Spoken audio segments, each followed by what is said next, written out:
Good evening, friends, and welcome to yet another very interesting session of Candid Mina. And today, as we get in close, the U.S. election result is going to be anytime, soon on November 5th. And then we have, whether Kamala Harris or Donald Trump is going to win the election. It is going to be a very closely fought election from what the pre-polls suggest. But otherwise, I do think that Donald Trump should, win comfortably, and this will have a major impact on the way Israel is, having a lot of fight with Iran and Lebanon. So the whole Middle East depends on this whole Israel and the whole U.S. election, right? So meanwhile, back home in India, we have Maharashtra election, heating up, and also very interestingly, you have many things happening in Bollywood as well, as well as the fact that Yogi ji is being targeted. You have many BJP leaders being targeted. So let's get on to the first piece of news, friends, and it is with regards to Salman Khan and the whole Bishnoi, case. Now, apparently, the crime branch of Mumbai police has launched the extradition proceedings to bring Anmol Bishnoi, who's the brother of Lawrence Bishnoi, back from the US in connection with the firing incident at Salman Khan's house. So, a senior police official confirmed that the Special Maharashtra Control of Organized Crime Act has already issued a non-bailable warrant for Anmol Bishnoi arrest, along with a red corner notice to facilitate his tracking abroad. A red corner notice is a request from a member state of the International Criminal, the Interpol, to locate and arrest a wanted criminal. This is what a red corner notice is. So apparently, they are trying to bring Anmol Bishnoi back, and Mumbai police claim to have secured critical evidence linking Anmol Bishnoi to the April firing incident outside Salman Khan's house in Bandra. Now, according to officials, shooter Vicky Gupta was in contact with Anmol regarding the attack and recorded their conversations, forwarding these recordings to his brother Sonu Gupta, who has become a very big witness. The police presented WhatsApp chats and audio recordings, including a conversation between Anmol and Gupta, as evidence in the court. A senior officer confirmed that Anmol's voice in these recordings matched his official voice sample. In the recent development, NIA announced a bounty of 10 lakh rupees for information leading to Anmol's location. Anmol is already charge sheeted in two NIA cases registered in 2022 and garnered increased scrutiny due to the alleged connections with the killing of Baba Siddiqui.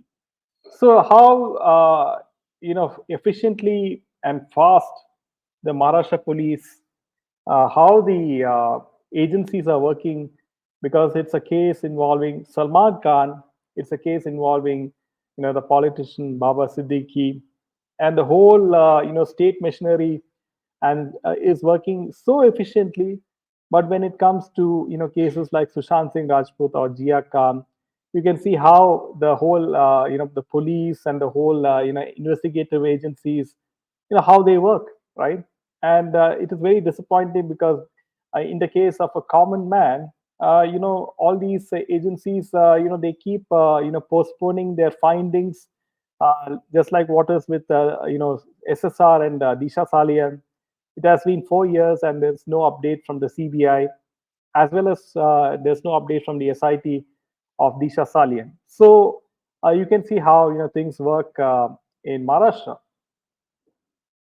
So coming to the next piece of news, friends, and as as we all know, that Yogi ji is being targeted because we know that he's the next likely prime minister candidate in the future after Modi ji, right?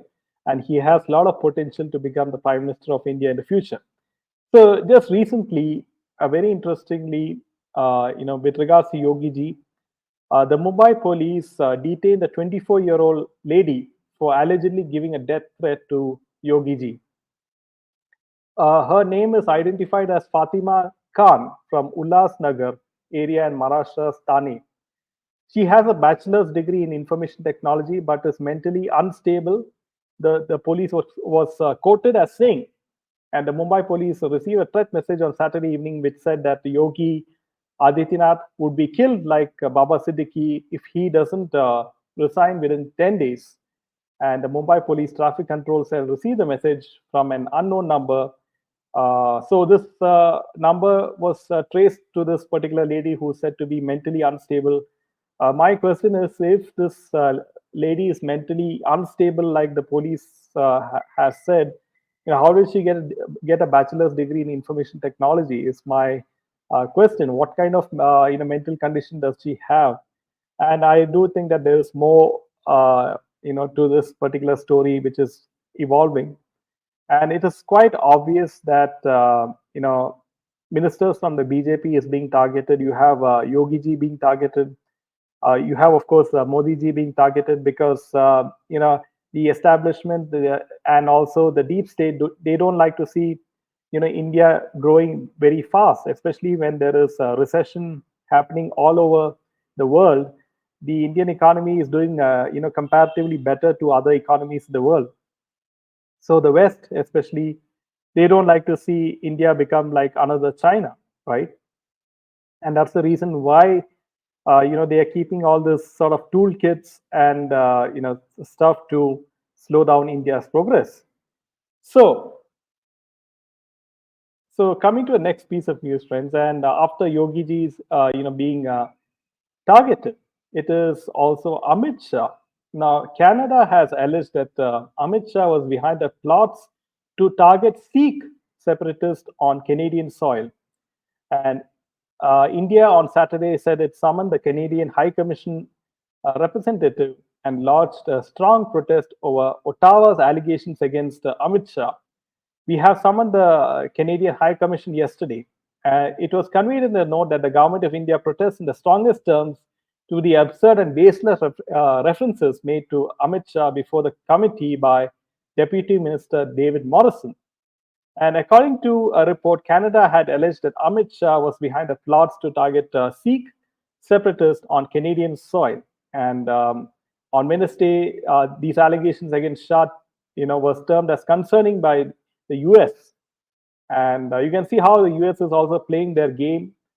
And we have talked about this on Candid Bina that behind the whole Justin Trudeau and Modi and the whole Canadian-Indian relationship, going very, very hard and very Canada has just especially under Justin Trudeau, they're playing a very bad game against India, and you can see that US is indirectly playing behind this whole game, because we recently had the BRICS meeting in Russia, and Modi ji met Chinese president on the sidelines, and Putin, of course. So there are talks of bringing a BRICS currency, right, as opposed to the United States dollar, the US dollar, and all talks of de-dollarization and everything. So obviously, the US and West are concerned that India and China and Russia, if they do unite, it's going to be very, very bad for the US and the West. So coming to the next piece of news, friends, and it is with regards to Samir Soni. Now, Samir Soni, as all of you know, that Bollywood is going through a very, very horrid time. We have talked about this. That Karan Johar, he has sold his stake, 50% stake in Dharma Productions to Adar Poonawala's company, and Dharma Production was not doing well, as we have discussed. Now, Samir Soni has commented regarding Bollywood's downfall, and Samir Soni has told that there's a lot of misconceptions about Bollywood, and apparently Soni said the answer might be a bit political, and added there's a tendency to group Bollywood together as if it's one industry where everyone is together. It isn't like that. It's a film business. If I'm a producer who can make more money signing you than someone else, I will sign you. Bollywood is not homogeneous. Everyone is not the same. There are groups with a lot of common commonalities like anywhere in the world or in any industry where they like doing similar things or share similar interests, but there is no one industry. So he is contradicting himself, Mr. Samir Soni, that he says that Bollywood is not, should not be grouped as one with, all the groups as one in Bollywood. So he is saying that there are good and bad people in Bollywood. But my question is, if there are good and bad people in Bollywood, then why didn't one, producer, one actor, why didn't they support justice for Sushant Singh Rajput? Why did they not support Jia Khan's, case? So this is my question to Samir Soni. And also, you have Samir Soni saying that there are brickbats to deal with after the aftermath of actor SSR's passing away. And apparently, I remember when Sushant Singh Rajput came up, man, that was the image of Bollywood was all these guys are druggies. They sit in a corner and they have cocaine, or that they assume someone wants to be a politician, or people here travel in Rolls Royce. I don't have it, and in the entire industry, only a couple of guys have it.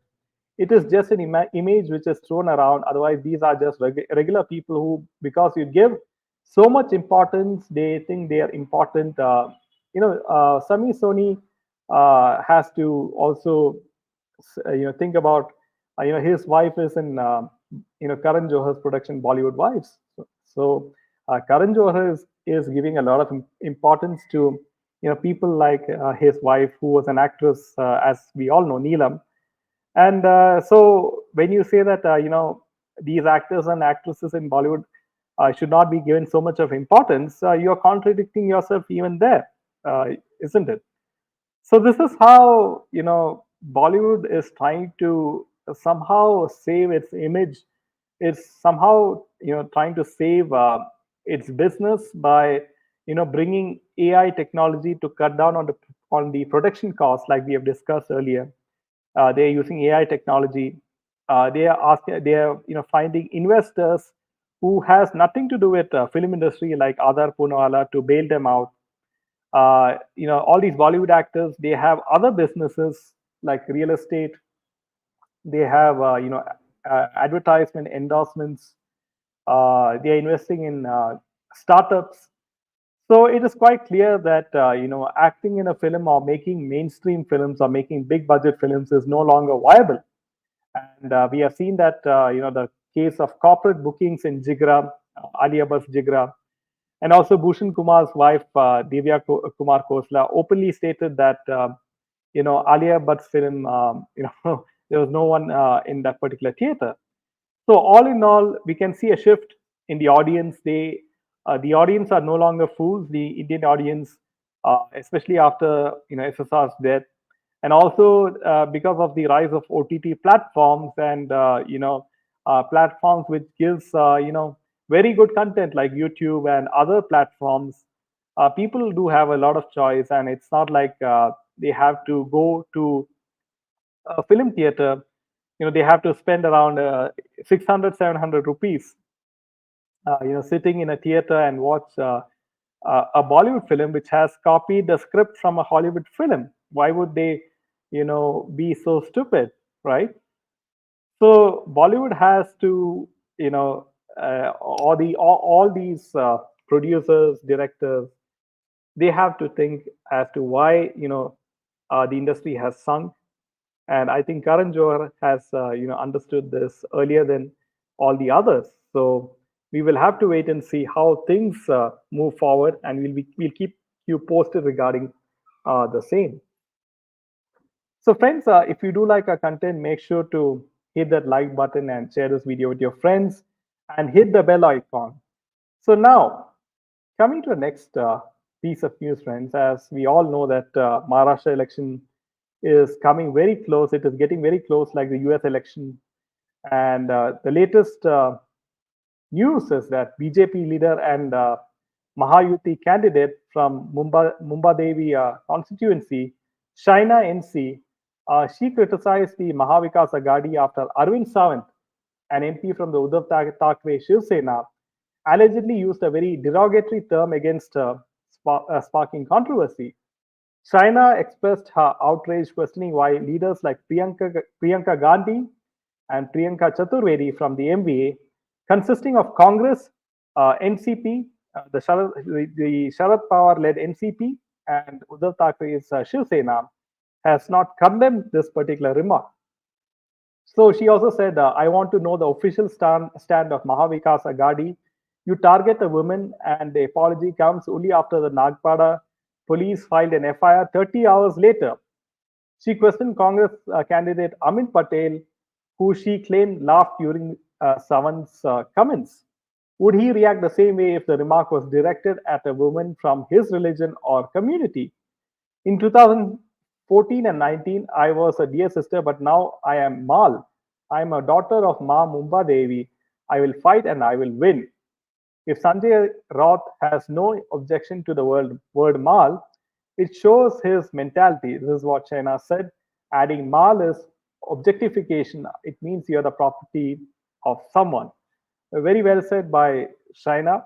And you know, now it is up to the Maharashtra voters as to apply their mind and vote for the party. And I do hope some they think about uh, the Maharashtra people should think a lot before casting their vote on election day. And we know, the case of SSR has not been solved. The case of Disha Salian has not been solved. The case of Palgar Sadhus has not been solved. Unfortunately, it is BJP sitting in power along with Ajit Pawar and Eknath Shinde. Even then, why there's no update? We all know that during the time of Mahavikas Agadi, how things were in Maharashtra, and that is when SSR got murdered also. And we saw how Parambir Singh and Sachin Vazde, how they conducted the investigation, and how Arnab Goswami was also arrested when his team was, on a day-to-day basis, they were following so strongly the Sushant Singh Rajput case, especially with Uddhav Thackeray, Aditya Thackeray. But right now, even Republic TV and Arnab Goswami also seem to have lost interest in this particular case. I guess it's all because of there's no TRP anymore, right? Or why aren't they following up on this particular case? Is my question. Uh, so all in all, a lot of things are happening internationally as well as inside India, and the U.S. election with Donald Trump and Kamala Harris. That's a very important event, and it will determine a lot of geopolitical events as well. How it will affect Israel and the Middle East situation, how it will affect Russia and China, how it will affect India. So all these things are very, very crucial, and we will have to wait and see who wins the U.S. elections. And at the same time, back home in India, I do hope that Ajit Doval, and the security agency, they make extra steps to protect, all the leaders in BJP as well as other parties, because we see that Yogi ji being targeted, we see Amit Shah being targeted. So all in all, we have to wait and see how things unfold. And until then, we will see you once again. Jai Hind and Jai Shri Ram.